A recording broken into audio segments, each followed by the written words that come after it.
Yana bir bor assalomu alaykum. Xo'p, bugungi ma'ruzamiz narsa va hujjatlarni ashyoviy va yozma dalil sifatida ishga qo'shib qo'yish mavzusi bo'ladi. Iloji boricha harakat qilamiz ushbu masalalarni yoritib berishga. Xo'p. Hozir slayd ko'rinyaptimi sizlarga?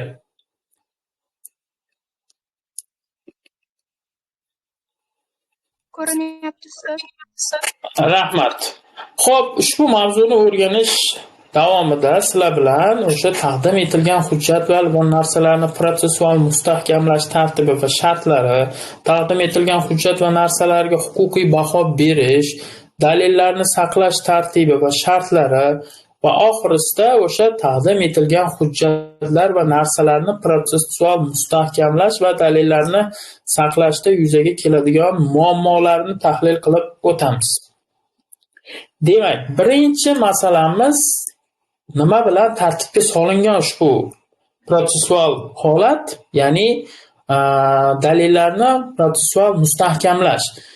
Jinoyat protsessual qonunchiligida narsa va hujjatlarni taqdim qilish tartibi va shartlari o'sha JPKni 24-bobida tartibga solingan. Unda o'sha narsa va hujjatlarni taqdim qilish tartibi, shartlari, ularni dalil sifatida qayd etishning protsessual jihatlari belgilab o'tilgan. Demak, dalilni olingandan keyin uni rasmiylashtirish, endi bu yerda mustahkamlash degan so'z ishlatilyapti. Endi JPK nimasida mustahkamlash so'zi ishlatiladi. Endi uni rasmiylashtirish, unga dalil maqomini berish masalasi 24-bobda tartibga solinmoqda. Xo'p, endi narsa va hujjatlarni taqdim etishning ikki xil tartibi mavjud.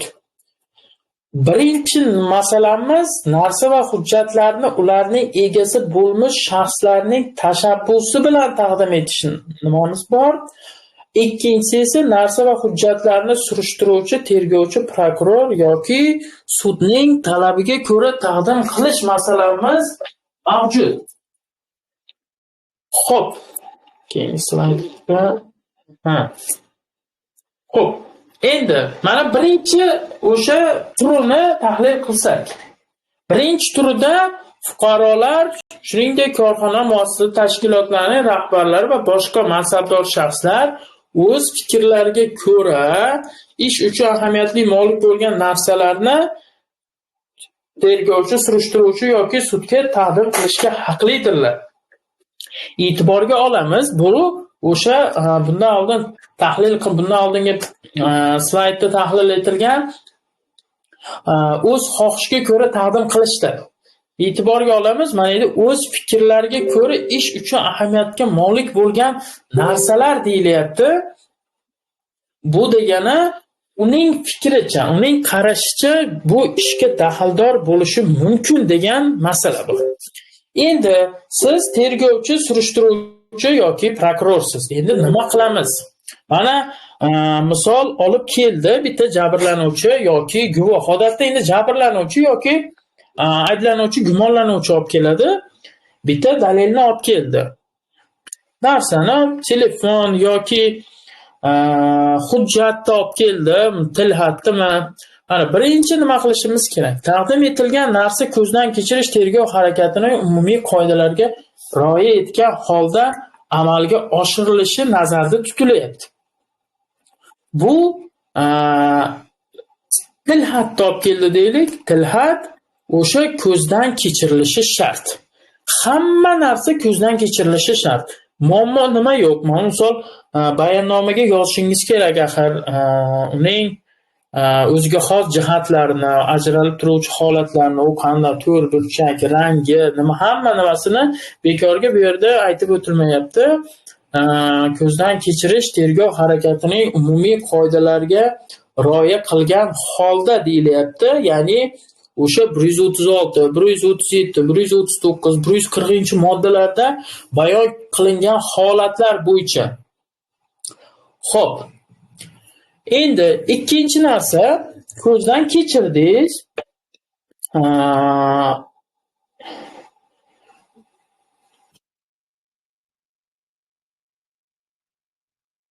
taqdim qilingan narsa ish uchun ahamiyatli deb topilsa yoki kelgusida ahamiyatli bo'lishi mumkin deb hisoblansa, uni qabul qilasiz.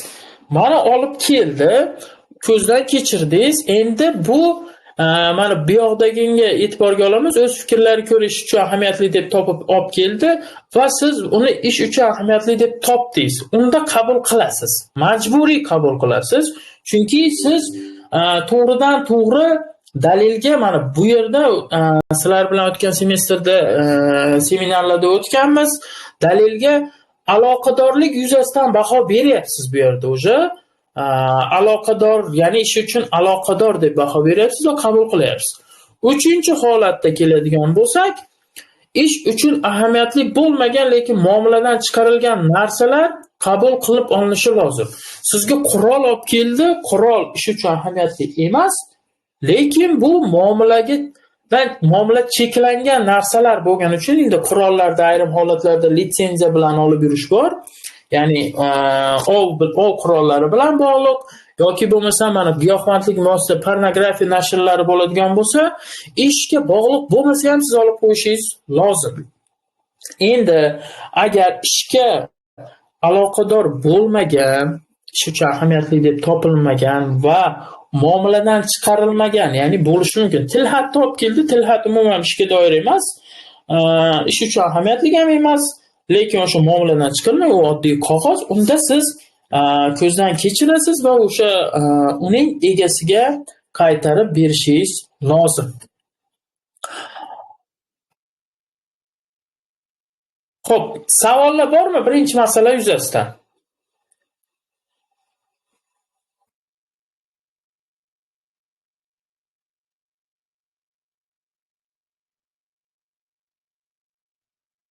Savollar bormi?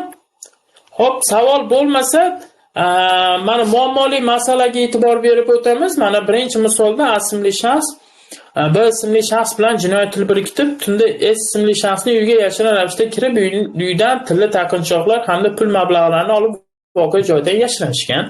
Mazkur holatda TQT harakatlarini amalga oshirildi hamda S ismli shaxs tomonidan voqea joyidan topilgan metal buyumni tergov qadar tekshiruvni amalga oshiruvchi organ mansabdor shaxsiga taqdim etdi. Tergovga qadar tekshiruvni amalga oshiruvchi organ mansabdor shaxsi ularni qabul qilib jinoyat ishiga qo'shib qo'ydi.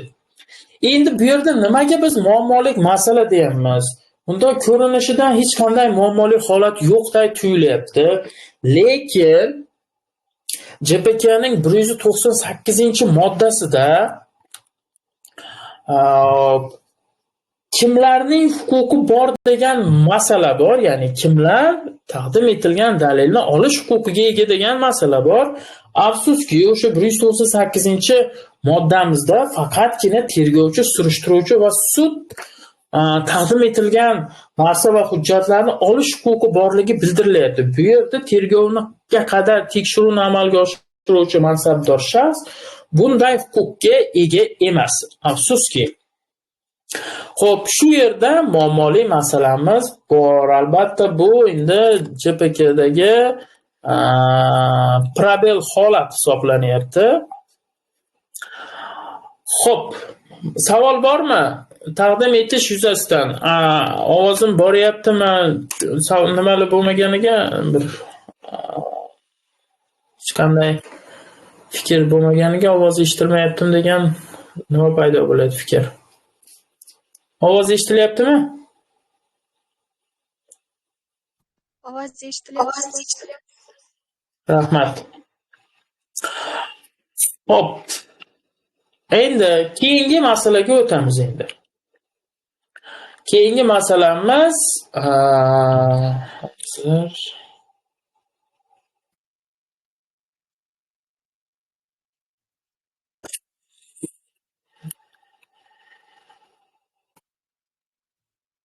mana talabiga ko'ra ikkinchi masalamiz hujjatlar taqdim etish tartibi bo'yicha boya ikkita usul dedik. Birinchi usulni tashabbusi bilan taqdim etish tushundik. Endi ikkinchi holat hujjatlarni surishtiruvchi, tergovchi, prokuror yoki sudning talabi bilan taqdim etish masalasi mavjud. Mana birinchi masalamiz qaysi holatlarda biz talab qila olamiz? Bu e'tiborga olamiz. Agar endi notkart bo'lsa, yozib olamiz. 199-moddada tartibga solingan bo'lib, ya'ni surishtiruvchi, tergovchi sud, tintuv yoki olib qo'yish, ya'ni tintuv yoki olib qo'yish o'tkazmasdan ham korxona, muassasa, tashkilot rahbaridan, shuningdek fuqarodan tergov va sud harakatlarini yuritish chog'ida vaqtincha foydalanish uchun zarur bo'lgan narsalarni taqdim etishlarini talab qilishga haqlidir deyilyapti. Bu 198-moddani nimasi, talabi. E'tiborga oladigan bo'lsak, biz qachon talab qilardik? Sizlar bilan tergov harakatlarini o'tkazganimizda faqat tintuv va olib qo'yishda unda mavjud bo'lgan narsa va hujjatlarni berishni talab qilardik. Endi 199-modda bor. Bunda o'sha tergov harakatlarini o'tkazmasdan ham ma'lum bir tergov harakatlarini o'tkazish uchun so'rashimiz mumkin. Endi kimlardan so'raymiz? Bu yerda sanab o'tilyapti. Korxona, muassasa, tashkilot rahbaridan. Bu yerda egaligidan qat'iy nazar, bu yerda aniq bir ko'rsatmayapti. Ya'ni davlat ulushi bor yoki davlat ulushi yo'q degan masala nima qilmayapti. O'sha fuqarolik huquqidagi, fuqarolik kodeksida belgilangan korxona, muassasa, tashkilot degan jumlaga qaysi yuridik shaxslar kirishini nazarda tutilyapti hamda fuqarodan deyilyapti. Umumiy olganda biz tushunishimiz mumkin yuridik va jismoniy shaxslardan. Undan keyingi jumlaga e'tibor beradigan bo'lsak, endi bu tergov va sud harakatlarini yuritish chog'ida vaqtincha foydalanish uchun deyilyapti. Ya'ni bu tergov va sud harakatlari uchun. O'sha tergov harakatlarimizni o'tkazishda kerak bo'ladigan bo'lsa, biz olib qo'ya olamiz ularni, ya'ni olib qo'yish emas, ya'ni talab qila olamiz. Birinchi masala o'sha mana slaydda ham ko'rinib turibdi, eksperiment tergov harakatiga kerak bizga. Mana birinchi eksperiment o'tkazishda tekshirilayotgan hodisaning holatini, sharoitini qayta tiklash uchun foydalaniladigan o'xshash narsalar yoki maketlar. O'sha mana eksperimentda mana berilgan tarifda ham ko'ryapsizlar. Eksperimentda biz nima qilardik? Holat va sharoitni qayta tiklash orqali biz holatni tekshirardik. Endi shu holatga misol ikkita Tesla mashinasini biz eksperiment qilmoqchimiz. Eksperiment tergov harakati Tesla mashinalari bilan. Shu Tesla mashina kimda bor? Salonda bo'lishi mumkin. Yoki bo'lmasam bir alohida holat sifatida olayotgan bo'lsa, o'sha eksperimentga kerak bo'ladigan Tesla mashinasi faqat bitta fuqarodadir. Yoki bo'lmasam mana harbiy mashinalar bilan bog'liq holatdir. Eksperimentga kerak bo'lsa, shu holatda biz yo harbiylardan olishimiz mumkin yoki o'sha shu mashina kimda bo'lsa o'shandan talab qilib olishimiz mumkin. Xo'p, endi ikkinchi holat tanib olish uchun ko'rsatish tergov harakati. Bilasizlar, tanib olishda 3 ta element bo'ladi. Kamida bu 4 ta, 5 ta, 6 ta yo'q son cheklanmagan, faqat minimal soni cheklanyapti. Holatda turdosh narsalar bo'lishi kerak. Bu degani bizda bitta narsa bor va o'shanga ikkita turdosh narsa topishimiz kerak. Kamida ushbu turdoshlar kimda bo'lishidan qat'iy nazar biz talab qilib olishimiz mumkin. Uchinchi holatda esa tergov yoki sud harakatlarini yuritish chog'ida, ya'ni misol yoki eksperiment tekshiruvini o'tkazish uchun zarur bo'lgan moslama bo'lishi mumkin, asbob uskuna, anjom, material. Agar shularni biz ulardan talab qilib olishimiz mumkin. Endi yuqorida biz aytdik, vaqtincha foydalanish uchun deymiz. Vaqtinchalikda biz nimani qachon nazarda tutyapmiz? Qancha muddat? Afsuski, bu plenum qarorida ketgan, ashyoviy dalillar to'g'risidagi plenum qarorida bu vaqtinchalik degan so'z mavhum hisoblanadi, ya'ni zarurat qolmaguncha u jinoyat ishida turadi. Endi bu zarurat qachon yo'qoladi. Bu albatta tergovchi, surishtiruvchi va sud hal qilishi kerak. Xo'p. Endi bu yerda e'tiborga olamiz. Vaqtincha foydalanish uchun zarur bo'lgan narsalarni, hujjatlarni taqdim qilish haqida surishtiruvchi, tergovchi, prokuror, sud, korxona, muassasalar va boshqa mansabdor shaxslarga talabnoma yuboradi. Ya'ni vaqtincha foydalanish uchun zarur bo'lgan narsa taqdim qilish to'g'risida hamda hujjatlar taqdim qilish to'g'risida o'sha talabnomani yuboradi. Bu hujjatning nomi. Bundan tashqari tilxat ham tuziladi. Tilxatda narsa taqdim etilgan vaqtda hamda uni qaytarib berish vaqtida o'sha tuzamiz. Umuman, ya'ni nima olyapmiz va qanday taqdim qilyapmiz. Bu degani agar siz endi tergovchi bo'lsangiz, shu hujjatni tuzib qo'ying. Agar taqdim qilayotgan shaxs bo'ladigan bo'lsangiz, o'sha albatta talabnomani so'rang. Talabnoma albatta qilib beradi va tilxat asosida berishingiz lozim. Endi unga agar biror bir nima yetadigan bo'lsa, zarar yetadigan bo'lsa, albatta bu kimning aybi bilan? Bu ayb bilan bo'lishi mumkin yoki bo'lmasa tergov zarurati bo'lishi mumkin. Agar tergov zarurati bo'lsa, bu chiqim sifatida nima qilib undiriladi? Sud hukmi bilan hal qilinadi zararni qoplash masalasi.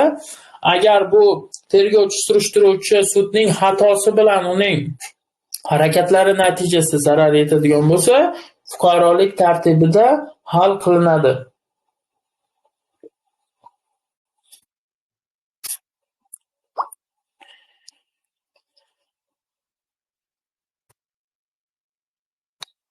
Savollar bormi bu bo'yicha?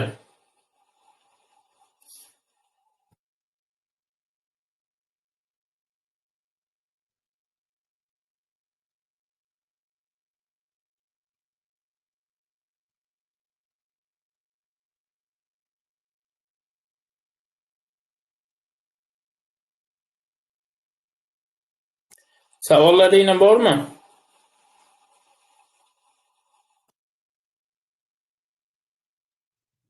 Savol bo'lmasa, keyingi nimaga o'tamiz? Taqdim etilgan hujjat va narsalarga baho berish masalasi. Xo'p, birinchi masalamiz surishtiruvchi, ya'ni kim baho beradi? Shu boya aytdik, tilxat olib keldimi, telefon apparatini olib keldimi? Biz o'sha ko'zdan kechirdik, uni qabul qilib oldik. Ya'ni o'shani kim qabul qiladi? Boya muammoli vaziyatda ham tahlil qilib o'tdik. Mana birinchi holat kim baho beradi?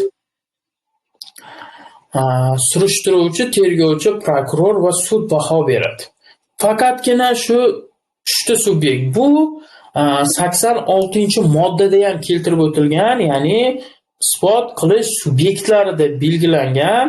E'tiborga olamiz. Buni sizlar bilan birinchi nimada ham o'tganmiz.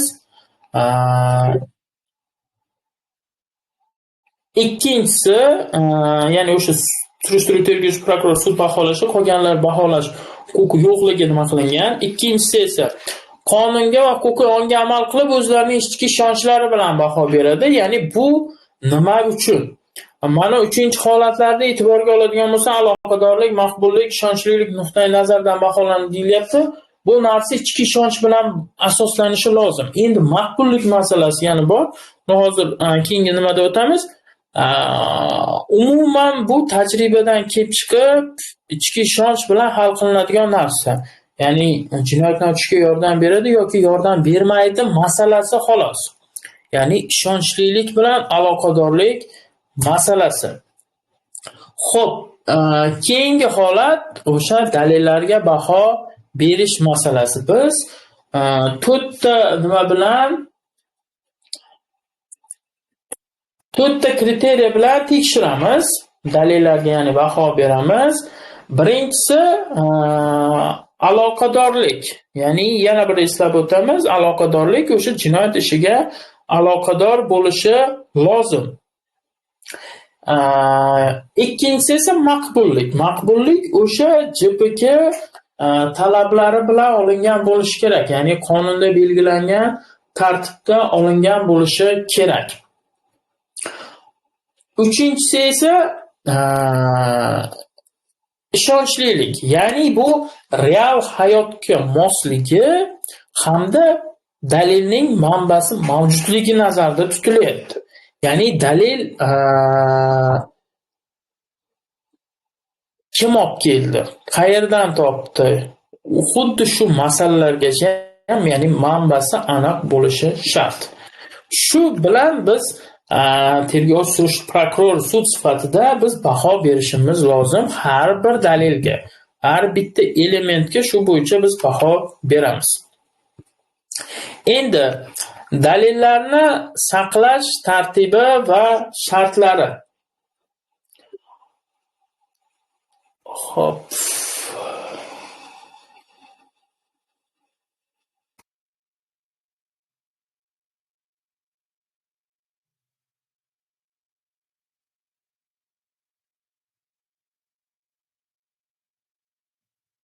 Hozir bir daqiqa.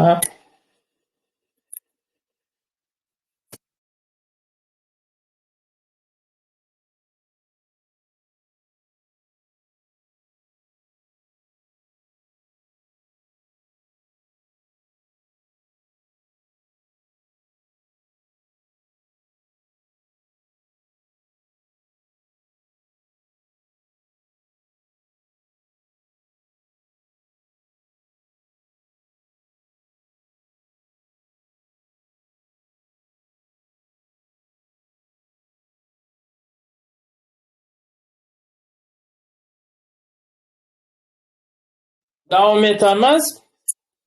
Endi narsa va hujjatlarni taqdim qilish, albatta biz bayonnoma tuzishimiz lozim. O'rtada slayd tushib qolibdi.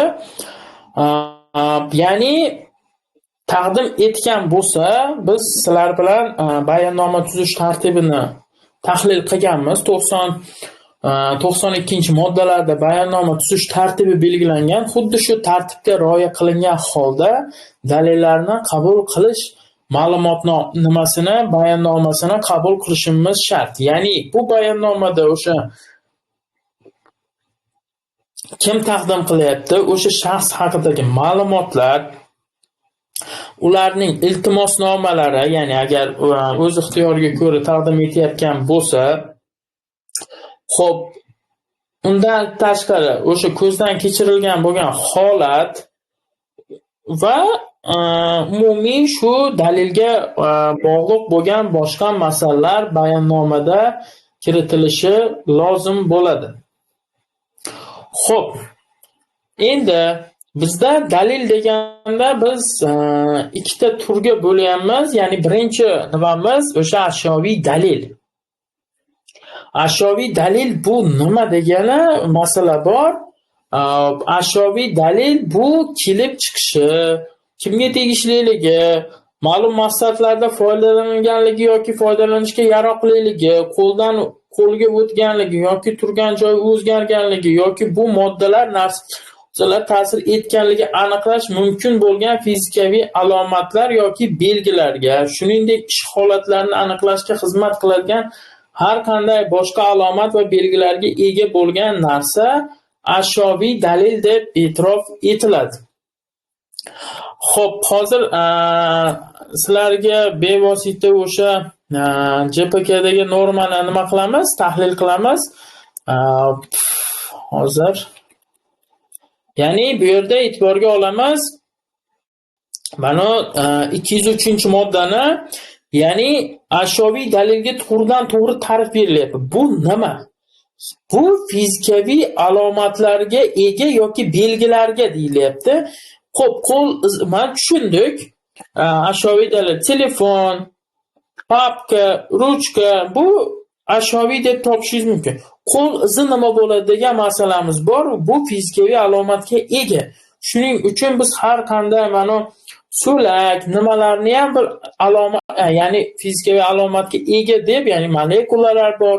Shu deb biz ularni ashyoviy dalil qilib olishimiz mumkin. Endi buni faqatgina olish tartibi biroz boshqacharoq. Misol telefonni siz olsangiz alohida paketga solasiz, lekin qo'l izini olish uchun ma'lum bir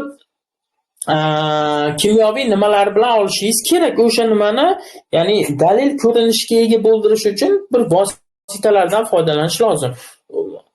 Olish usuli boshqacharoq, lekin yakunda u ashyoviy dalil. Endi qolgan nimalarga o'tadigan bo'lsak, kelib chiqishi, kimga tegishliligi ma'lum maqsad foydalanilgan yoki foydalanishda yaroqliligi deyilyapti. Ya'ni kelib chiqishi ma'lum bo'lishi kerak, kimga tegishliligi ma'lum bo'lishi kerak va u foydalanilgan yoki foydalanishga yaroqliligini bo'yicha ma'lumot bo'lishi shart. Hamda e'tiborga olasiz, ish holatlarini aniqlashga xizmat qiladigan deyilyapti. Bu degani ashyoviy dalil deb e'tirof etildimi biror bir dalil, demak bu jinoyatga aloqador. Boya prezentatsiyadan o'tganimizda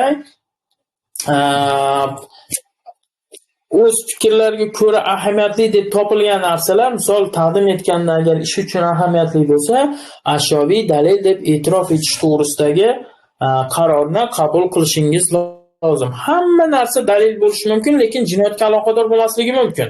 Shu sabab biz ajratib olish maqsadida uni dalil va ashyoviyga bunday ajratib qo'ydik. Ashyoviy dalil deb oldikmi, demak bu jinoyatga aloqador degan ma'no shakllanishi uchun. Xo'p, keyingi masalamizni yoritamiz.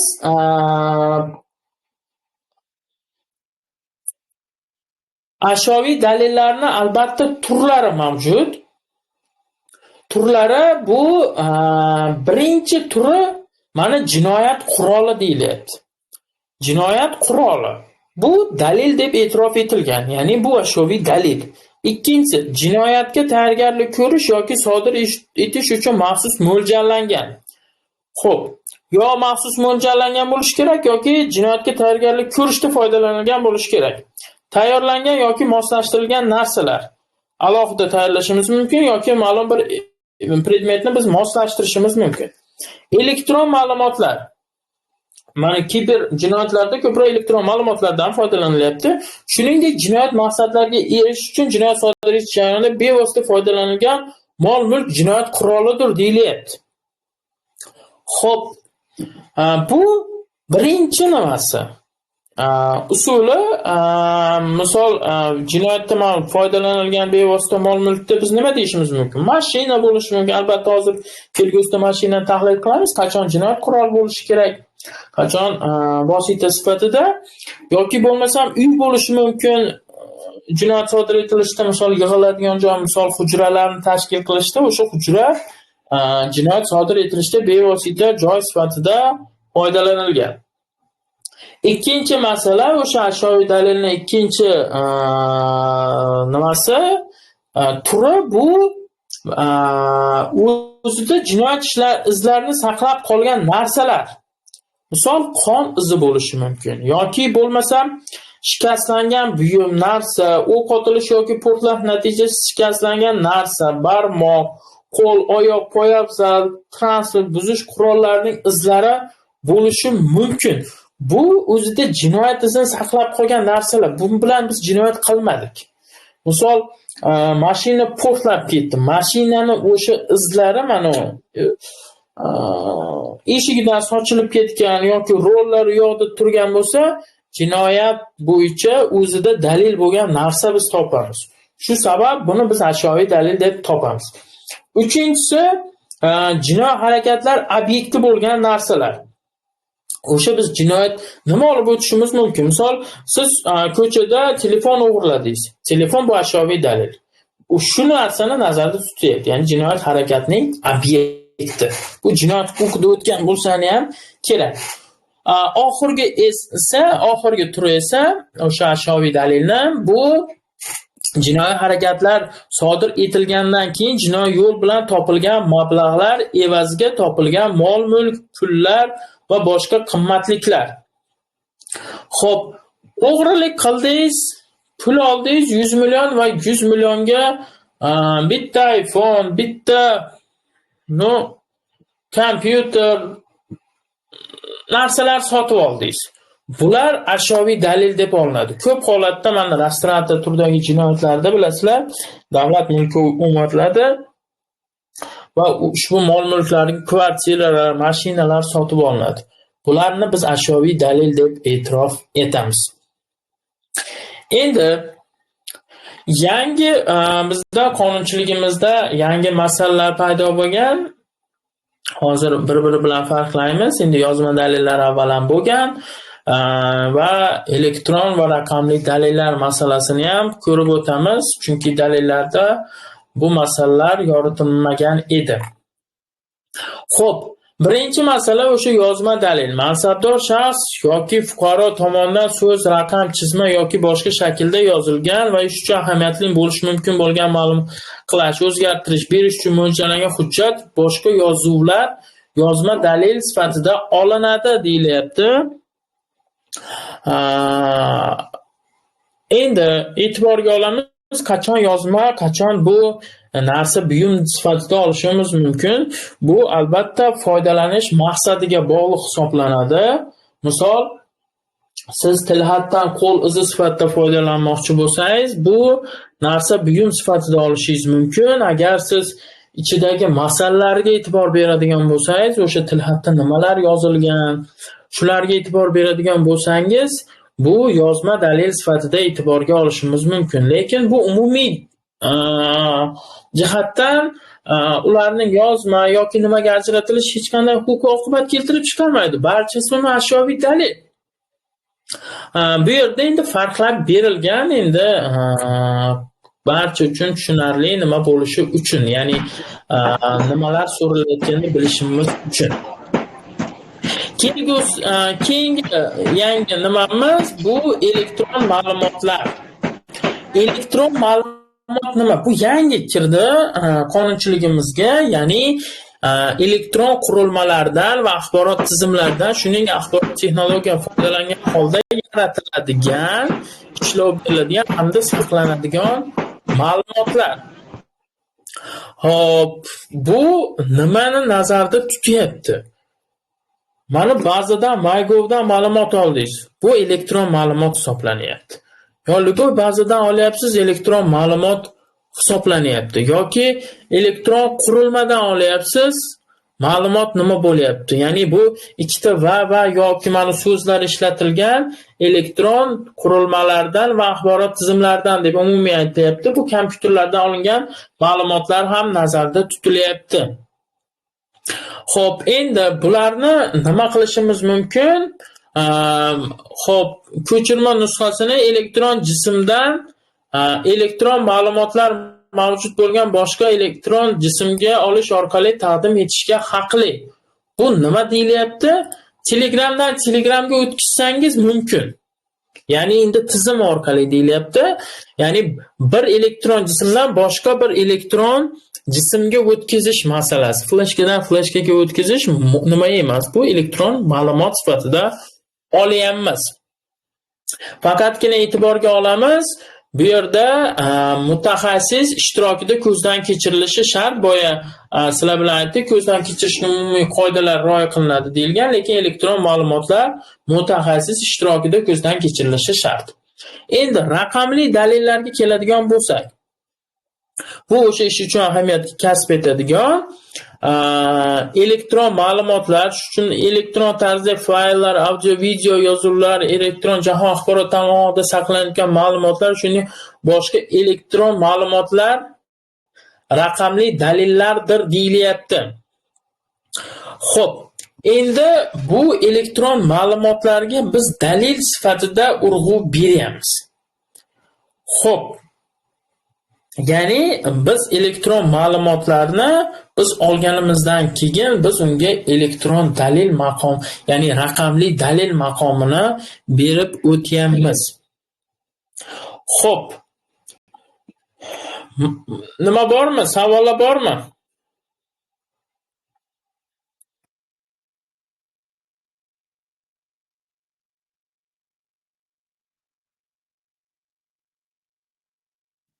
Savollar bormi nima bo'yicha? Dalillar masalasi yuzasidan.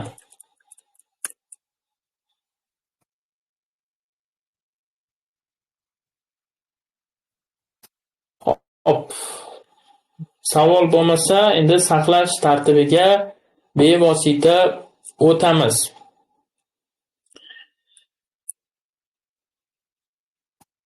Hop.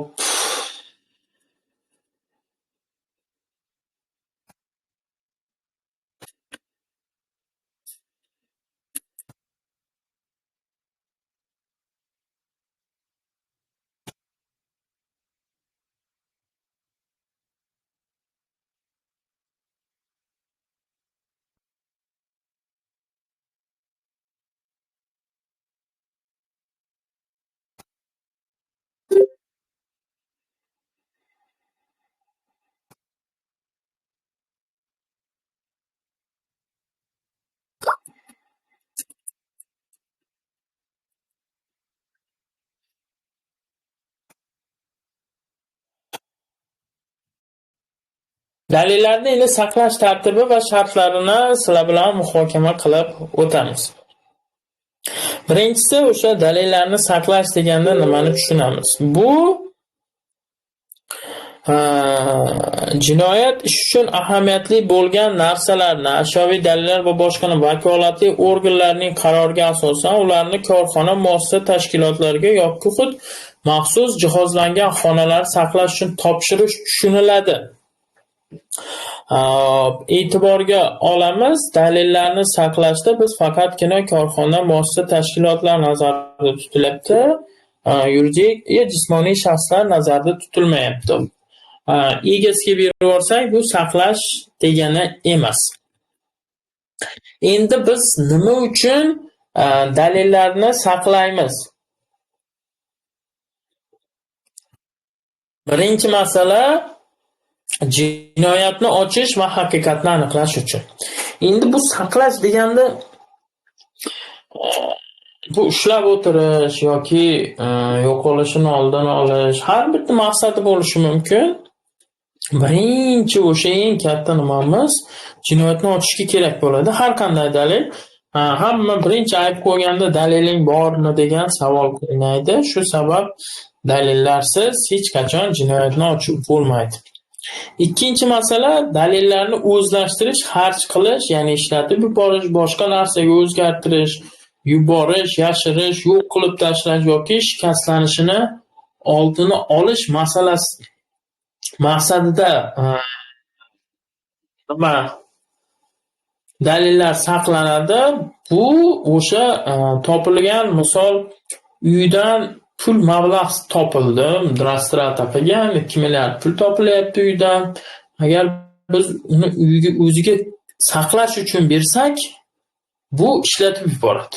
Yoki bo'lmasa mashina tadbirda ushlanyapti, narkotik bilan mashinani sotib yuborishi mumkin yoki yo'q qilib yuborishi mumkin yoki o'sha firibgarlik predmetlar bo'lishi mumkin. Shu sabab biz ularni saqlashimiz kerak. Uchinchisida esa eng katta masala, asosiy masala shu maqsad, shu uchinchi maqsad hisoblanadi. Yetkazilgan zararni qoplash yoki fuqaroviy da'voni ta'minlash maqsadida. O'sha yaqinda ijtimoiy tarmoqlarda tarqadi. Soliq idoralari xodimlari, tadbirkorlar, bojxona xodimlari, hokimlar ishtirokida uyushgan guruh fosh etildi. 24 milliard so'm rastrata qilingan davlat nimalari, mablag'lari. O'shani tintuv olib qo'yish natijasida 12 milliard pul olindi. Bu nima uchun olinyapti? Bu o'sha yetkazilgan zararni qoplash va fuqaroviy da'voni ta'minlash masalasida olinyapti. Yoki bo'lmasam ikkinchi masala bor. U pulni o'zlashtirgan, u pulni topish maqsadida mashina haqiqatdan, misol jinoyat natijasida olingan pullarga olinmagan bo'lsa ham biz ularni xatlab qo'yamiz. Kelgusida o'sha yetkazilgan ziyonni qoplash uchun. Xo'p. Keyingi nima? Maqsadimiz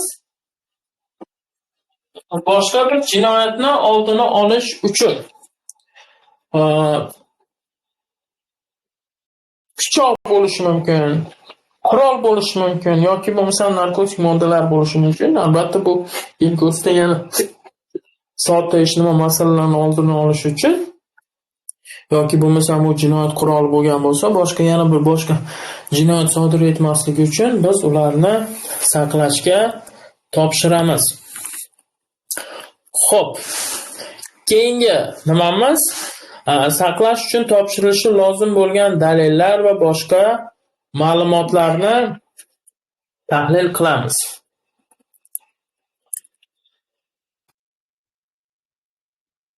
Birinchi nimamiz o'sha ashyoviy dalillar. Boya sizlar bilan tahlil qildik. Nimalar saqlanishi kerakligini.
Xo'p.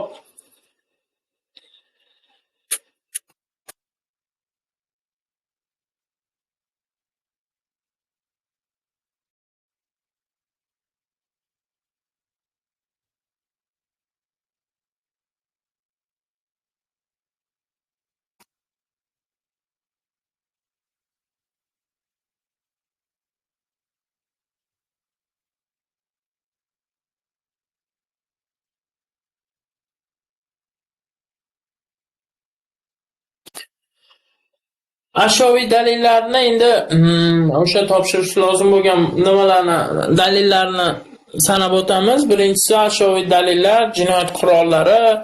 Ikkinchisi bu umumiyroq qilib yozilgan ko'proq pul qimmatliklar, qog'ozlar, valyuta va boshqa narsa ma'lumotlar deyilgan. Hozir sizlar bilan shu narsani tahlil qilib o'tamiz. Endi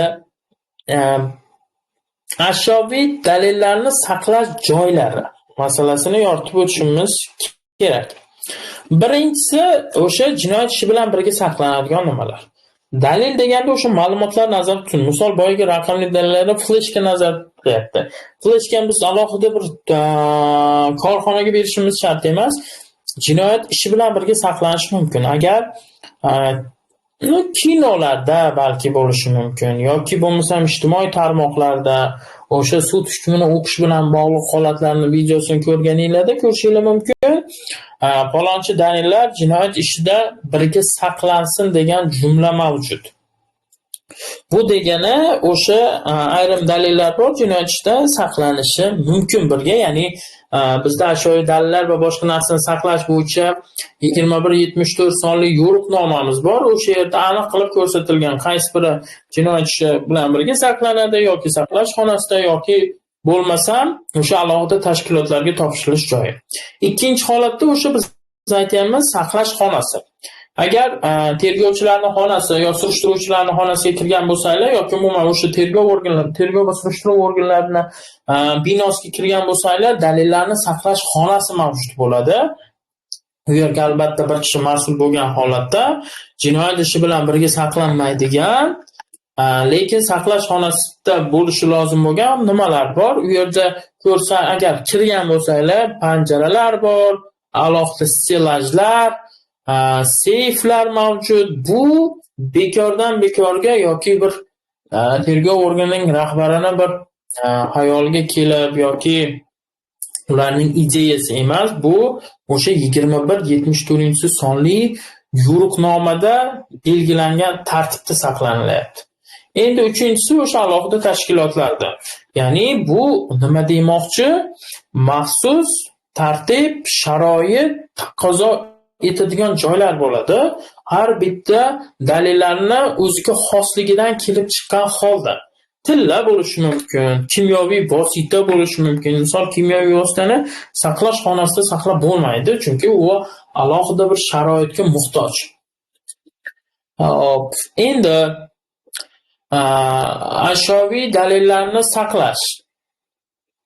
Mana birinchisi o'q otar qurollar, o'q dorilarni saqlash tartibi mavjud. Bu nima degani bilasizlar, o'sha o'q otar qurollar bor. Misol, mana Krok City Hallda Moskvada terakt bo'ldi. O'shanda gumonlanuvchilardan o'q otar qurollar olib qo'yildi va o'sha qurollar qanday bir algoritmi, qanday bularni saqlashga jo'natilgunga qadar va kimga jo'natamiz. Birinchi o'rinda biz ularni o'sha olib qo'yish yoki bo'lmasam ko'zdan kechirishdan olib qo'ydim yoki olib qo'yishdan to'g'ri harakatda yoki ushlashda oladimi? Biz ularni tegishli tartibda o'sha yuqorida tahlil qilib o'tganimizda mustahkamlaganimizdan so'ng ularni saqlash uchun Ichki ishlar vazirligiga, DXX organlariga yoki bo'lmasam Mudofaa vazirligining harbiy xo'jalik muassasalariga jo'natamiz.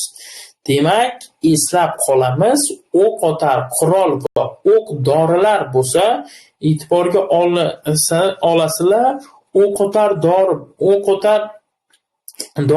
o'q dorilarni nazarda ham o'q dorilar bu foydalanilmagan bo'lishi lozim. Foydalanilganligiga alohida mavjud. Hozir sanab o'tamiz. 3 organ deb sanab o'tdik.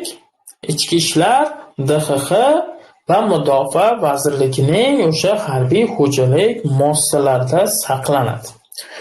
Xo'p, ikkinchi nimamiz portlovchi moddalar va portlatish vositalarini saqlash tartibi va joylarini nima qiladigan bo'lsak, portlovchi moddalar va vositalar birinchi o'rinda o'sha dinamit,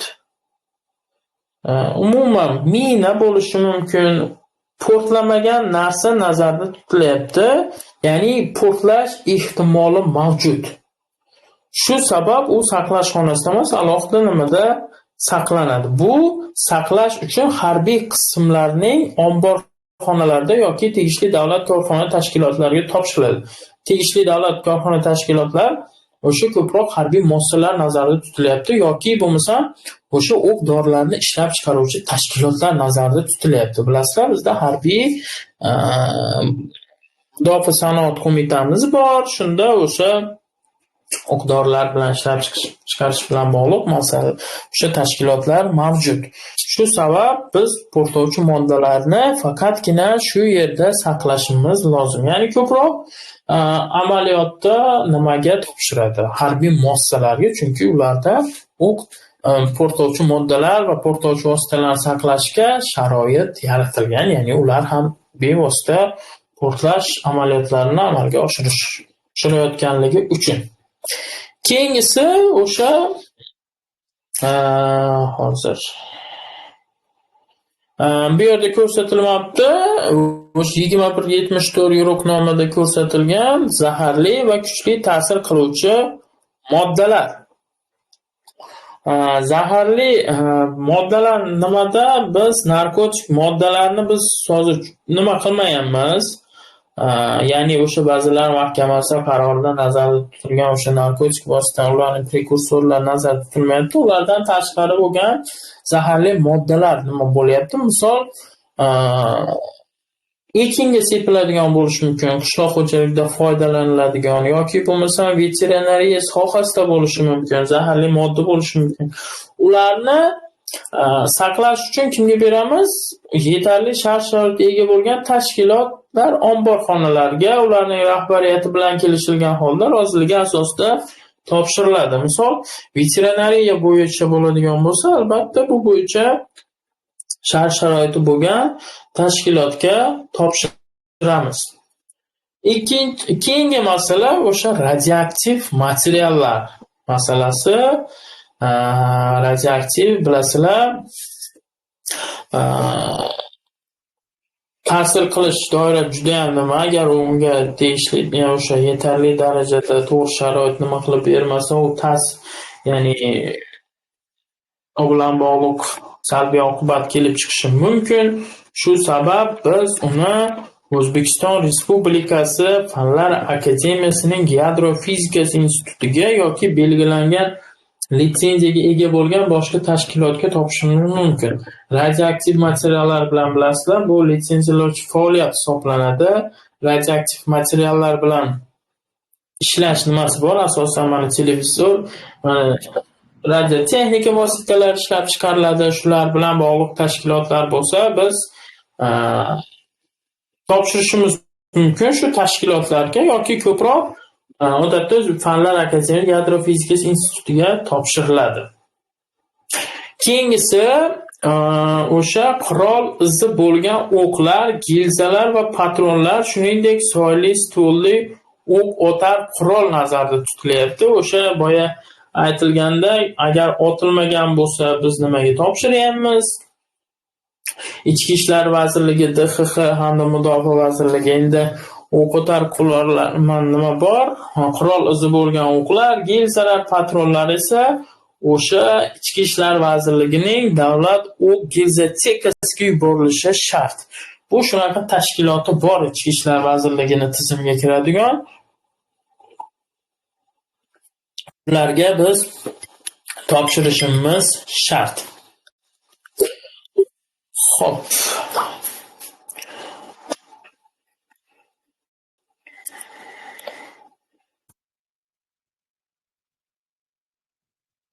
Bir daqiqa.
Shavkat darsda edim.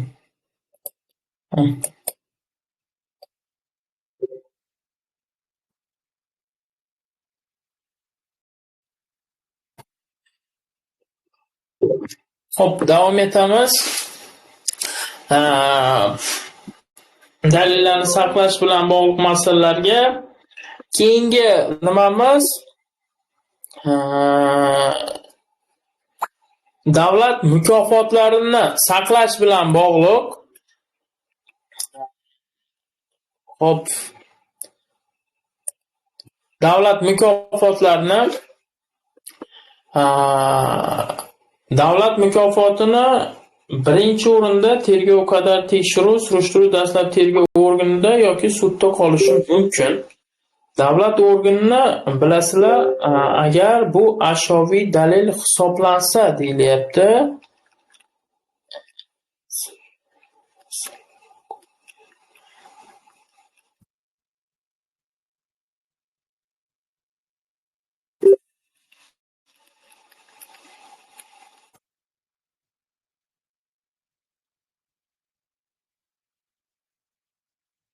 Xo'p,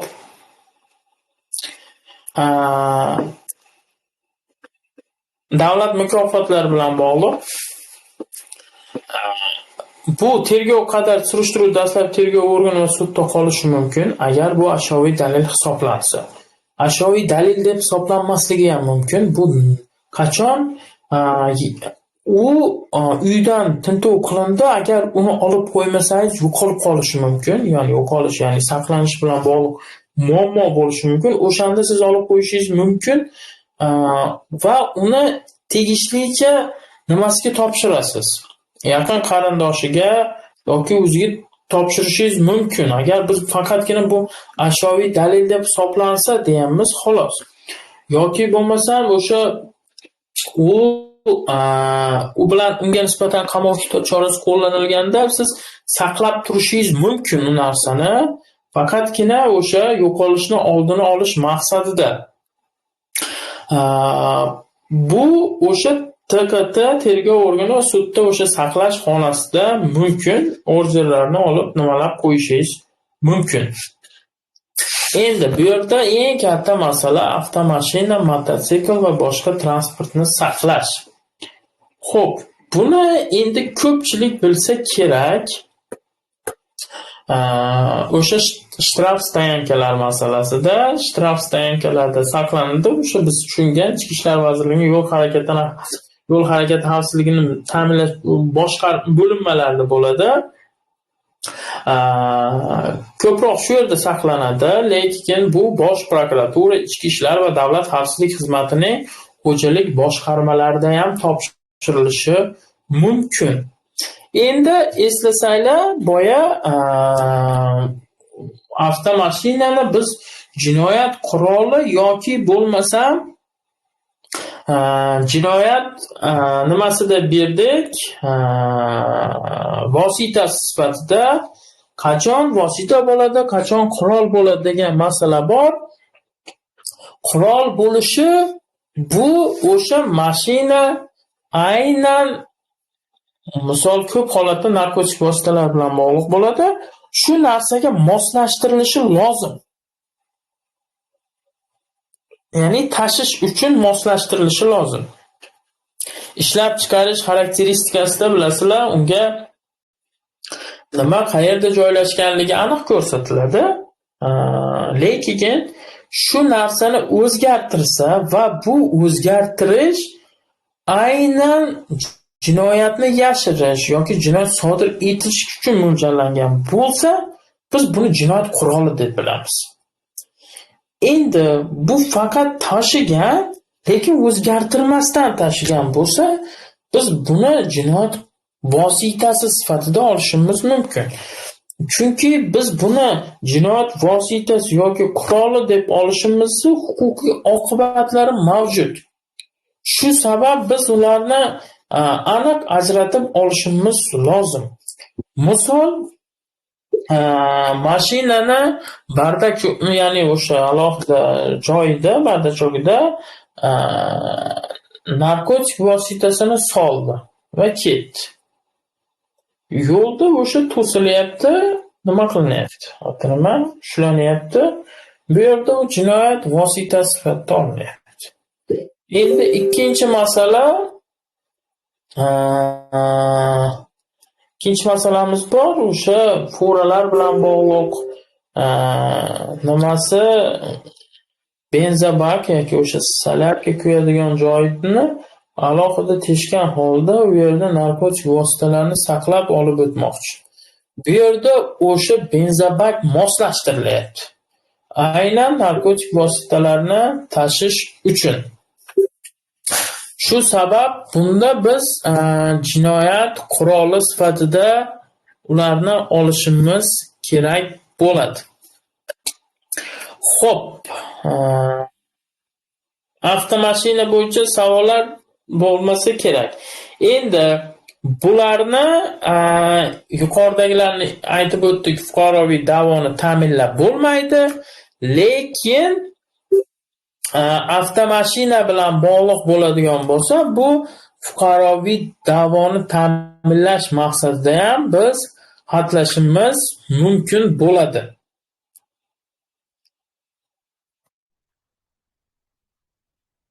Ustoz, savol bor edi.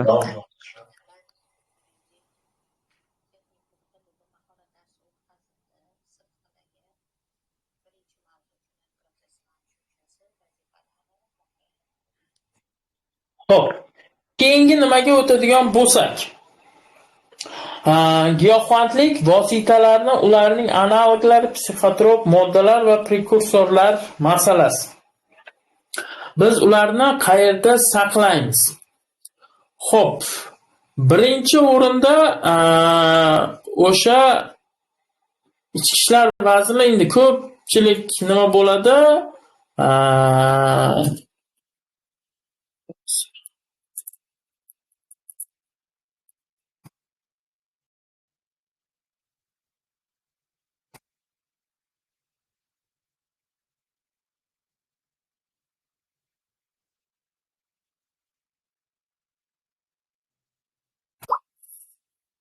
Ko'pchilik bilsa kerak, bu odatda DXX organlarida saqlanadi. Endi aynan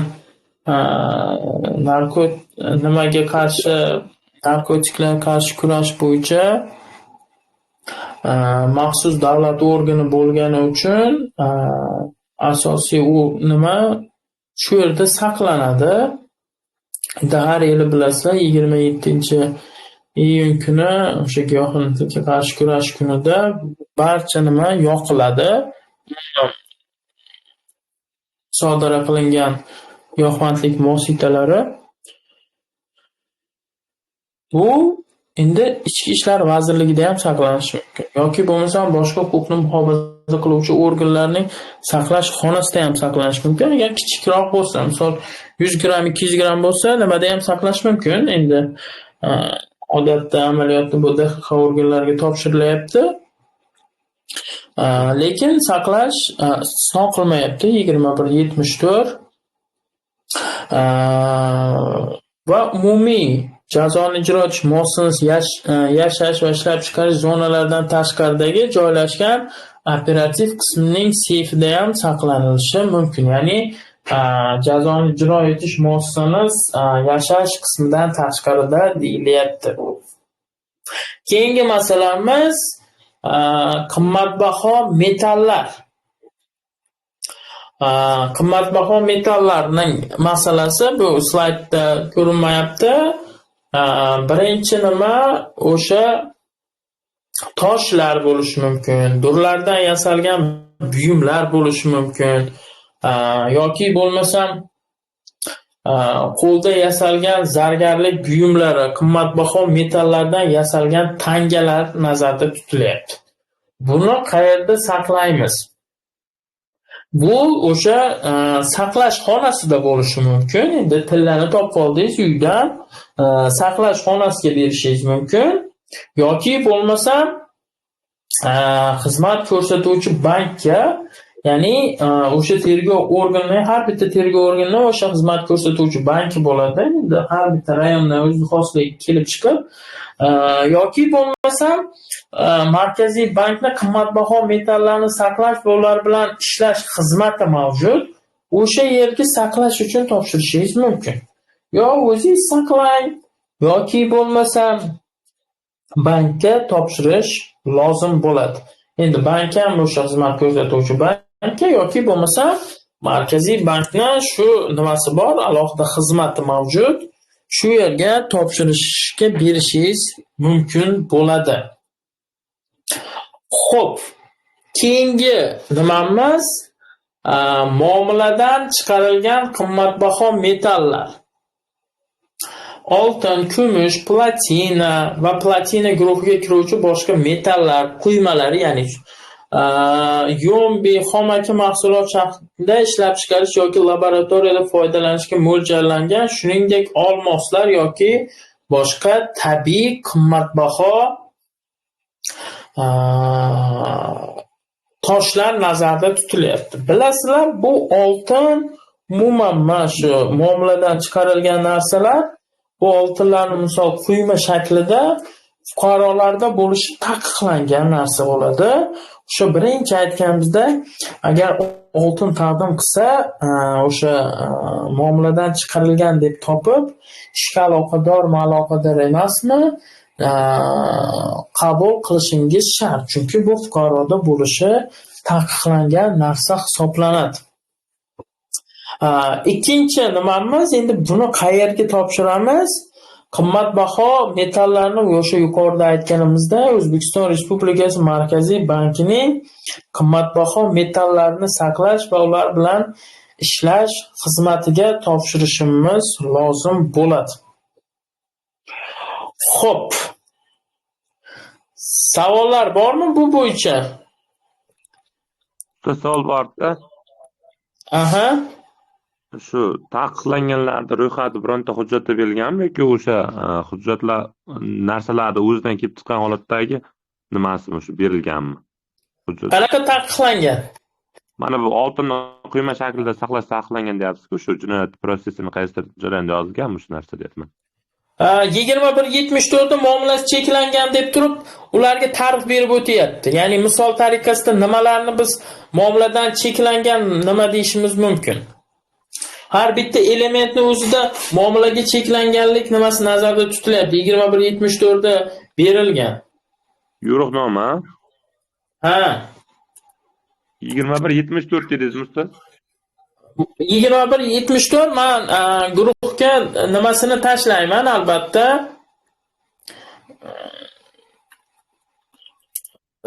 Silkasini tashlayman. Aha, xo'p ustoz. Keyin mashina bo'yicha bitta savolim bor edi. Nima bo'yicha? Mashina. Xo'p. Shu mana bu yo vosita bo'ladi yo jinoyat quroli dedingiz-ku. O'shanda uni qurol bo'layotgan bo'lsa, musodara qilish uchun sabab bo'ladi, to'g'rimi? Nima bo'lsa musodara qilinadi. Qurol bo'lsa-da, qurol sifatida, jinoyat quroli. Ana shu mana bu internetda ham chiqdi-ku yaqinda 2024-yilda Mashina Captiva odamlar ustiga haydagan o'sha ham jinoyat quroli sifatida topilganligi uchun musodara qilingan, to'g'rimi? Keyin auksionda sotildi deb chiqdi-da. Misol jinoyatni u qanday sodir qilyapti? Nimadan foydalanadi? Misol siz pichoqda o'ldiryapsiz, u mashinada o'ldiryapti. Ha, men stadionga chiqib, stadionga odamlar shu esladim, stadionga chiqib hammani bosmoqchi bo'lgan. Shunday, shu auksionda sotildi deb chiqdi-da. Endi o'sha jinoyat quroli bo'lsa davlat foydasiga bo'ladi-da, endi u arendaga minganmi yoki pulini to'lamaganmi yoki kimdirdan hozir otasidanmi, qarindoshinikini minib kelganmi, bu yerda qizig'i yo'q.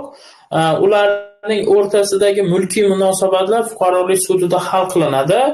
O'sha fuqarolik protsessida ham xabaringni bo'lsa, isbot talab qilinmaydigan dalillarda jinoyat sudlarining hukmlari bo'lgan. O'shanda jinoyat sudining hukmini taqdim qilinsa, masala hal bo'ladi. Ya'ni u mingan mashina davlat foydasiga o'tkazilgan, shu sabab bu yerda isbotlanish bilan bog'liq muammo bo'lmaydi. Faqatgina endi o'sha bergan odam anchagina baribir sarsongarchilik bo'ladi amaliyotda.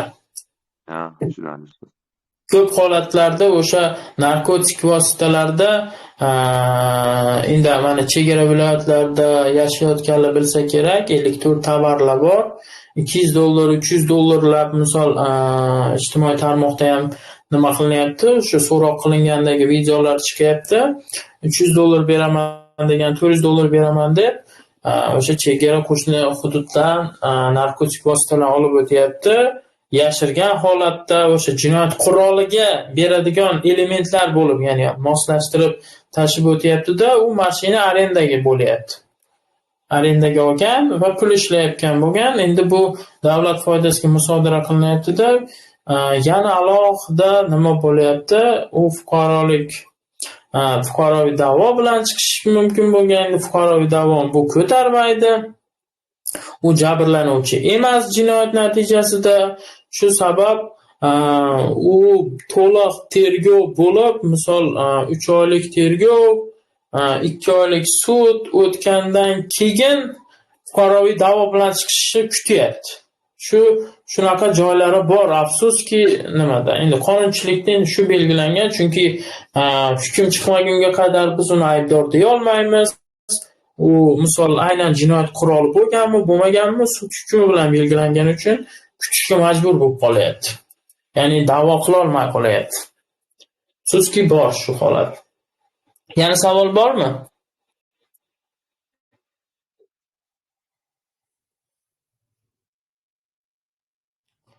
Savol bo'lmasa, nimani davom ettiramiz? O'sha saqlashi ozgina joyi qoldi.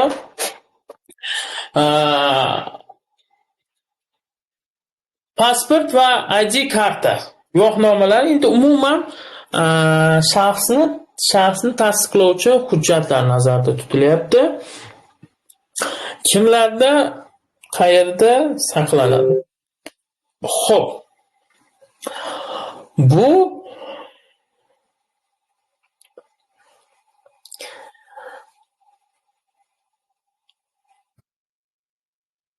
qamoqda odatda buning shaxsga doir nimasi qamoqda, agar u qamalayotgan bo'lsa, qamoq ehtiyot chorasi qo'llanilgan bo'lsa, ehtiyot choralarini albatta o'tamiz. Ehtiyot chora qamoqda saqlanilayotgan ayblanuvchi sudlanuvchini pasport, identifikatsiya, ID raqam kartasi, tug'ilganlik haqida guvohnoma, ofitser, ya'ni agar u harbiy xizmatchi bo'lsa, harbiy xizmatchi guvohnomasi, ularning barchasi olib qo'yiladi. Agar qamoq ehtiyot chorasi qo'llanilayotgan bo'lsa, ular jinoyat ishiga qo'shib qo'yiladi va alohida raqamlangan holda paketda saqlanadi. Bularning hammasi. Endi bu e'tiborga olamiz, faqatgina qamoq ehtiyot chorasi qo'llanilganlarga nisbatan har qanday shaxsning pasportini nimasini olib qo'yishimiz mumkin emas. Agar bu voqea joyida topilgan bo'lsa, xuddi shu tartibda nima qilinadi, saqlanadi. Ya'ni biz jinoyat ishida uni saqlashimiz lozim, faqatgina o'sha tikilgan va raqamlangan holda muhrlangan paketda saqlashimiz lozim bo'ladi.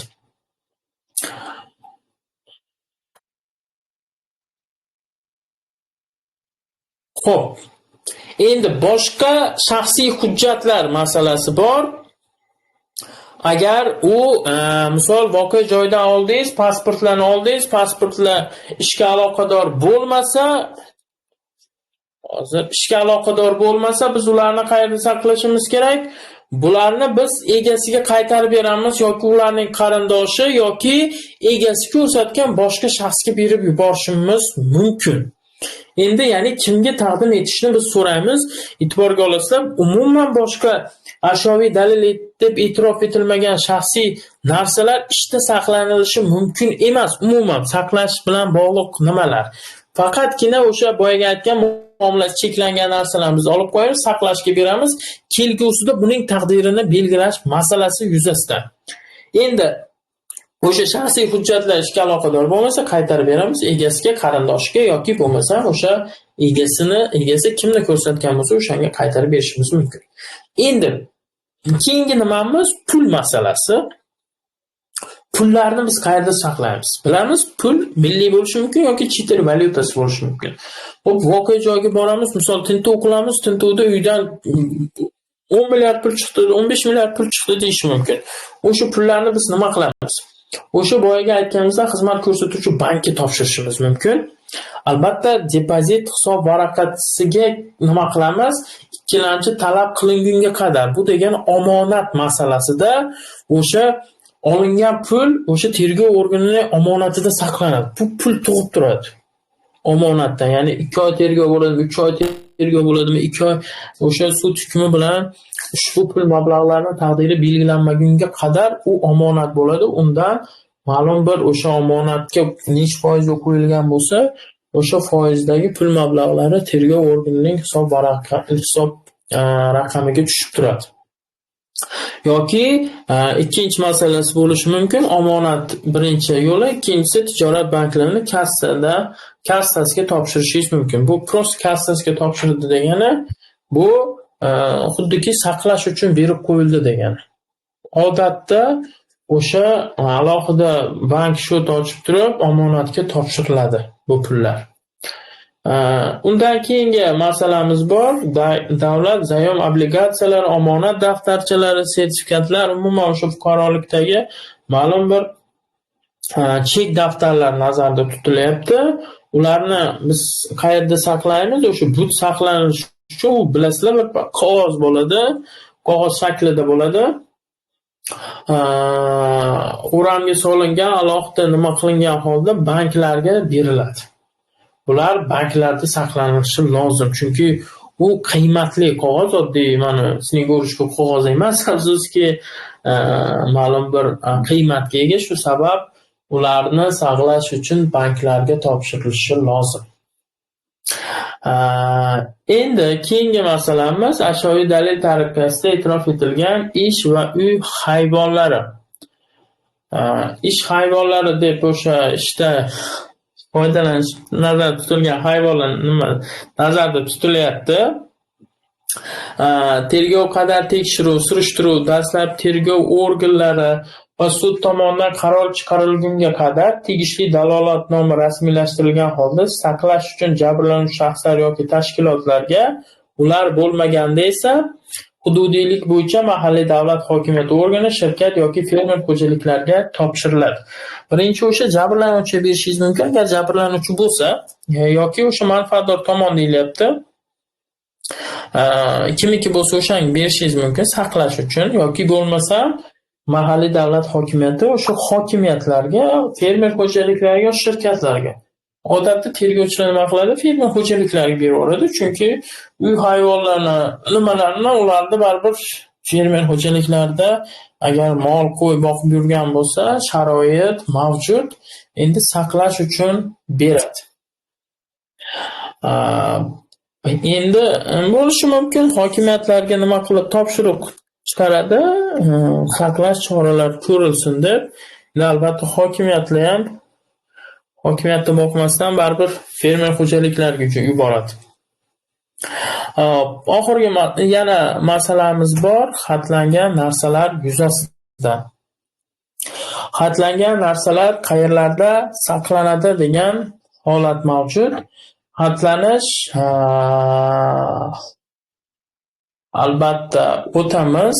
Xatlash masalasida fuqaroviy da'voni ta'minlash maqsadida ma'lum bir mol-mulklar xatlanadi. Hamma narsa xatlanishi mumkin.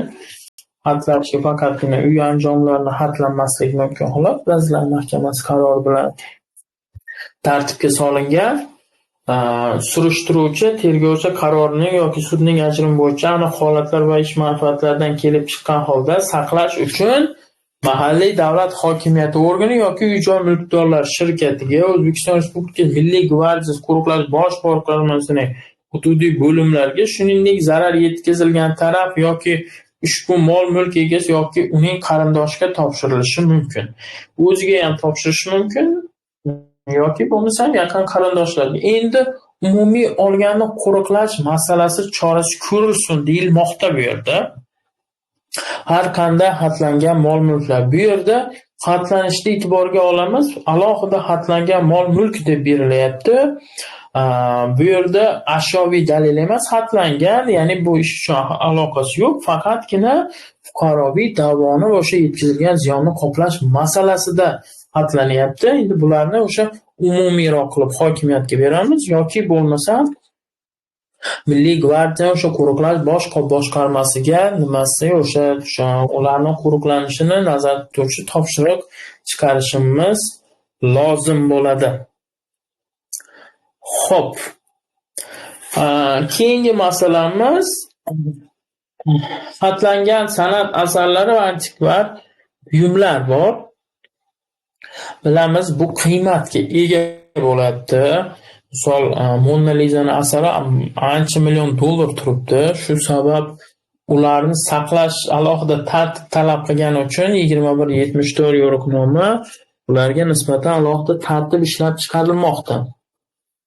Birinchi o'sha san'at asarlari, antikvar buyumlar mantiqan olib qaraydigan bo'lsak ham bu muzeylarda saqlanishi kerak. Endi 2174 yo'riqnoma ham shu narsani belgilab o'tmoqda, ya'ni muzeylarda saqlanilishi lozim antikvar buyumlar. Xo'p, keyingi oxirgi masalamiz umumiyroq qilingan to'xtatilgan ishlar bo'yicha maxsus saqlash sharoitini talab etadigan biologik obyektlar. Biologik obyektlar odamni so'lagi bo'lishi mumkin yoki bo'lmasam odamni teri bo'lishi mumkin. Ya'ni terlashda chiqadigan suyuq nima bo'lishi mumkin. Shular agar jinoyat ishi to'xtatib qo'yilgan bo'lsa, sud tibbiyot muassasa arxivida saqlanadi, bilasizlar. Agar arxivlar bo'ladi, u yerda o'sha biologik obyektlarni o'z xossasini yo'qotmasligi uchun bo'ladi. Bizda o'sha jinoyat ishi bo'lgan, o'sha saqlash tartibiga rioya qilmagani uchun yo'qolib ketgan, ya'ni bir jinoyat bo'lgan, so'lagidan kiyimida aniqlangan so'lagi, u ekspertiza qilingan, so'lak haqiqatan unga tegishliligi belgilangan, saqlash uchun bu o'sha futbolka paketga solinib, paketga solingan holatda saqlash xonasida saqlangan. Paketda u quruqlik bo'lgani uchun u qurib qolgan, mana so'lak nimasi qurib qolgan. Jinoyatchi o'rtada ancha muddat o'tgandan sudda himoyachi tomonidan shikoyat bildirilib, ekspertiza xulosasiga e'tiroz bildirgan va qayta takroriy ekspertiza tayinlanganda ekspert xulosa beryapti, что taqdim etilgan obyekt, ekspertiza uchun ekspertiza obyekti yaroqli emas deb beryapti va bu jinoyatni to'liq ochishga xalaqit beryapti. Shu sabab dalillarni saqlashda juda ham ehtiyotkor bo'lasizlar, chunki har bir dalil, ayrim dalillar vaqt o'tishi bilan o'z xossasini, o'z nimalarini yo'qotishi mumkin.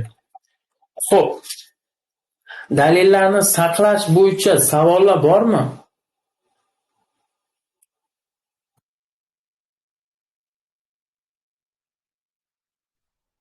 Shu biologik dalillarni saqlashda qanaqa nimalar qo'yish kerak yoki tezroq ekspertizaga yuborish kerakmi?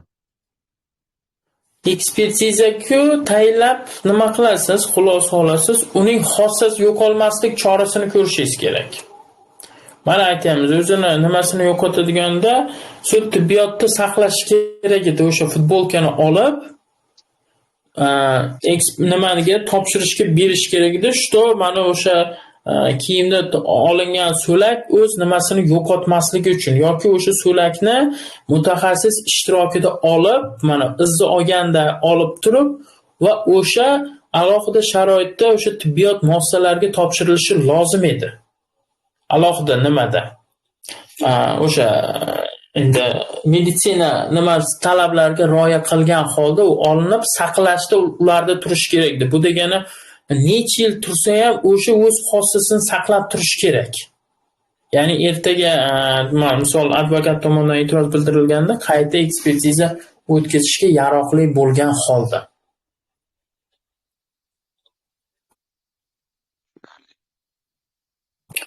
Tushunarlimi? Tushunarli, ustoz. Aha. Xo'p, endi oxirgi nimamizga o'tamiz. O'sha hozirgi biz saqladik, hamma narsa bo'ldi, jinoyat ishlari sudda ko'rib chiqildi. Ularning taqdiri masalasini hal qilib o'tamiz. Mana birinchi masala, xo'p, hozir kodeksga o'tkazamiz.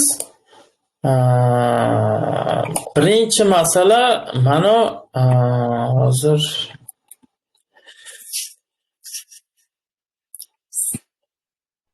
gumon qilinuvchi, ayblanuvchi, sudlanuvchi, mahkumga tegishli bo'lgan jinoyat qurollari musodara qilinishi kerak va ularga tegishli muassasaga topshiriladi yoki yo'q qilib yuboriladi. Mana o'sha siz aytgan Boburjon Captiva masalasi mana jinoyat quroli deb topilyapti. Musodara qilinyapti, tegishli tashkil muassasalariga nimaga yuborilyapti? Sotish uchun yuborilyapti. Yo'q qilinadi degani bu jinoyatda saqlanmaydi, 21.74 da keltirilgan, yo'q qilinishi lozim bo'lgan, misol giyohvandlik moslamalari endi o'sha orqali jinoyat sodir etgan bo'lishi mumkin, ular yo'q qilinadi yoki portlovchi moddalar. Shu narsa nazarda tutilyapti yoki bo'lmasa pichoq. Pichoq ham yo'q qilinadi. Odatda shu narsa nazarda tutilyapti. Gumon qilinuvchi, xo'p, ayblanuvchi sudlanuvchi mahkumga tegishli bo'lgan mol-mulk qonuniy ega mulkdoriga yoki ularning huquqi borsa, shuningdek merosxo'rga qaytarib beriladi. Gumon qilinuvchi ayblanuvchi sudlanuvchi tegishli bo'lmagan mol-mulkning qonuniy egalari, mulkdorlari yoki ularning huquqiy vorislari, xuddi shuningdek merosi aniqlanmagan taqdirda ushbu mol-mulk davlat daromadiga o'tkaziladi. Xo'p, endi e'tiborga olamiz, mol-mulk masalasi nazarda tutilyapti xolos bu yerda. Ya'ni biz uni uydan olib kelgan nimamiz, uydan tintuv qildik, olib keldik, qarasak bu boshqa kishiniki bo'lib chiqyapti. Bu mulkni biz qaytarib beramiz. Ashyoviy dalil qilib oldik, lekin biz uni qaytarib berishimiz kerak. Bu yerda mana birinchi gap, ikkinchi gapga nima emas. Bu jinoyat quroli deyiladi. Jinoyat quroli bu musodara qilinishi shart. Ikkinchi masala, muomaladan chiqarilgan ashyolar deyilyapti. Bu o'sha tegishli muassasaga topshirilishi lozim yoki yo'q qilib yuboriladi. O'sha narkotik vositasi bo'lishi mumkin yoki bo'lmasa o'sha oltin quymalar o'sha tegishli muassasalarga topshirib beriladi. Chunki bu muomaladan chiqarilgan masala, unda bo'lishi mumkin emas edi. Uchinchi holat esa hech qanday qiymatga ega bo'lmagan ashyolar yo'q qilib yuboriladi. Manfaatdor shaxslar yoki muassasalar iltimos qilgan hollarda ularga berilishi mumkin. Endi hech qanday qiymatga ega bo'lmagan nima bo'lishi mumkin? Misol fleshka bo'lishi mumkin. Yoki bo'lmasam odatda ular sotadi, misol steplerlar bo'lishi mumkin. Hech qanday qiymatga ega emas ular. Lekin o'sha topilgani, undan qo'l izi olingani uchun biz ularni yo'q borishimiz ham mumkin yoki bo'lmasam kimgadir kerak bo'lsa, iltimosga ko'ra berib yuborilishi mumkin. Endi qiymatga ega bo'lmaganini unda tushundingmi, haligi arzimagan narsalar bo'lishi mumkin, lekin u o'zida ashyoviy dalilli belgisi bo'lgan bo'lishi mumkin. Shu sabab shu 3-band keltirilmoqda. 4-holatimiz esa jinoyat yoki boshqa g'ayri huquqiy harakatlar sodir qilinishi natijasida qonuniy egasi yoki mulkdoridan mahrum bo'lib qolgan pullar va boshqa boyliklar qonuniy egalariga, mulkdorlarga yoki ularning huquq vorislari, shuningdek merosxo'rlarga qaytarib berilishi lozim. O'g'irlik bo'lishi mumkin. O'g'irlikda oldi mana o'sha jinoyat yoki boshqa qonuniy g'ayri huquqiy harakatlar sodir qilinish natijasida mahrum qilindi. Pul o'g'irladi. Endi har qanday holat bo'lishi mumkin. Misol, odam o'ldirayotganda nimadir olib chiqib ketdi, mashinasini olib qochdi. Shular endi mashina egasiga qaytarib berilishi kerak degan norma mana shu 4-holat hisoblanadi.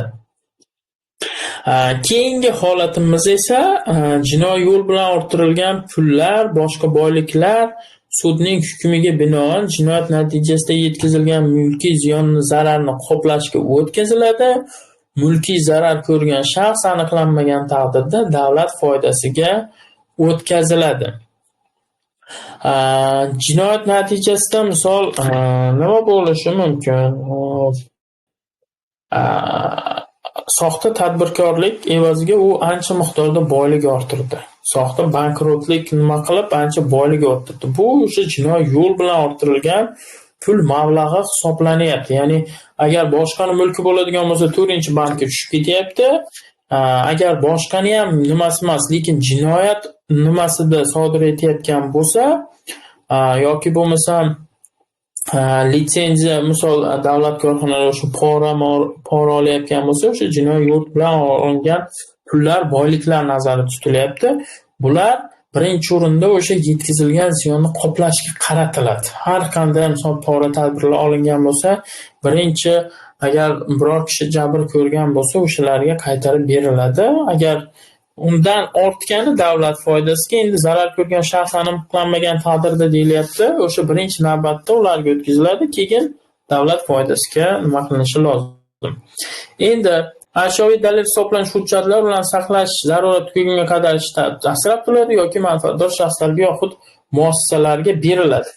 Xo'p, hujjatlar nima nazarda tutilishi mumkin? Misol, ekspert xulosalari yoki bo'lmasam taftish dalolatnomalari yoki xizmat tekshiruvi akti, misol xizmat tekshiruvi tayinlangan bo'lishi mumkin. O'sha xizmat tekshiruvi taqdim qilingan ashyoviy dalil deb topilgan, ular ishda qolishi ham mumkin yoki qayta berib yuborishi ham mumkin o'zida saqlash uchun. Bu 6-holat ko'p ham muammo bo'lmaydi. Endi ashyoviy dalillarni shikastlanganligi yoki yo'qotganligi uchun jazo masalasiga keladigan bo'lsak, ekspertiza o'tgach yoki boshqa qonuniy harakatlar natijasida skanlangan va yo'qolgan ashyoning qiymati sud chiqimlarida undiriladi deyilyapti. Bu sizlar bilan aytdik.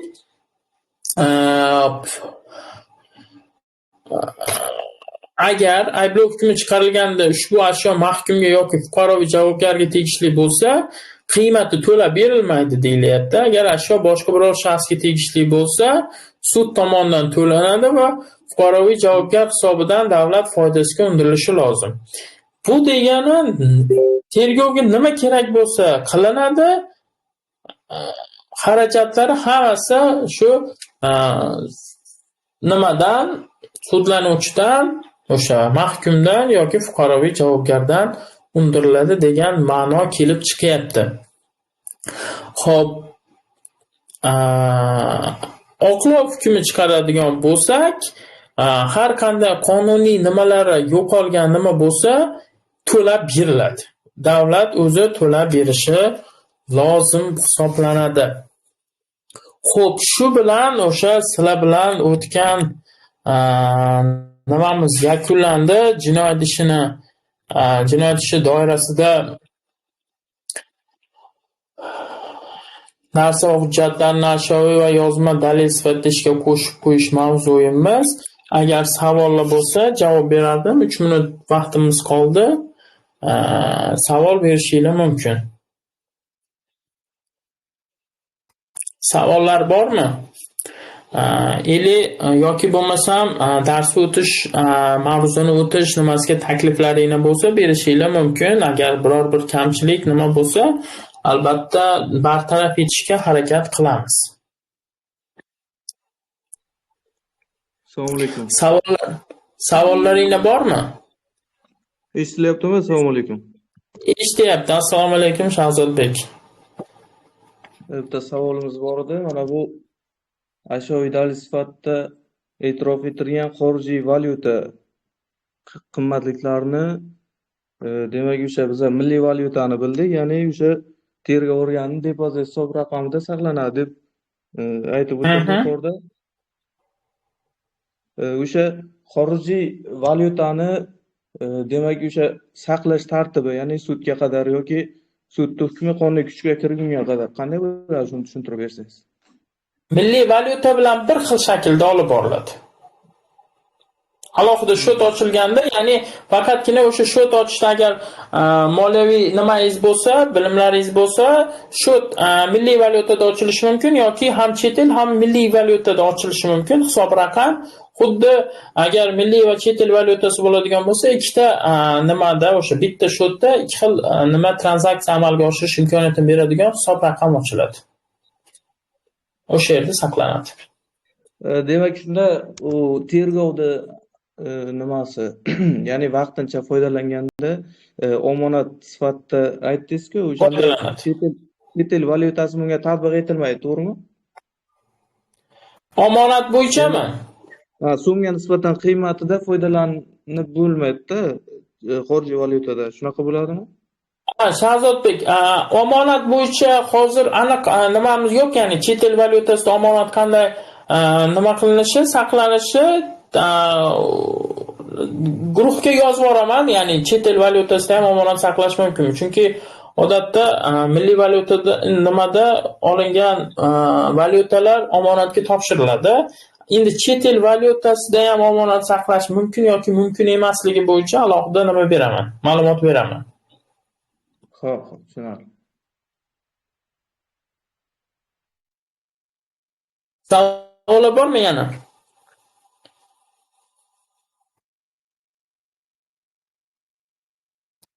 Savollar bo'lmasa yakunlaymiz. Hammaga kattakon rahmat.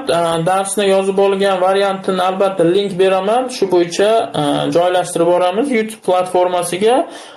Kimdadir ma'lum bir obyektiv va subyektiv sabablarga ko'ra qatnasha olmagan yoki tinglay olmaganlar nima qilishi mumkin?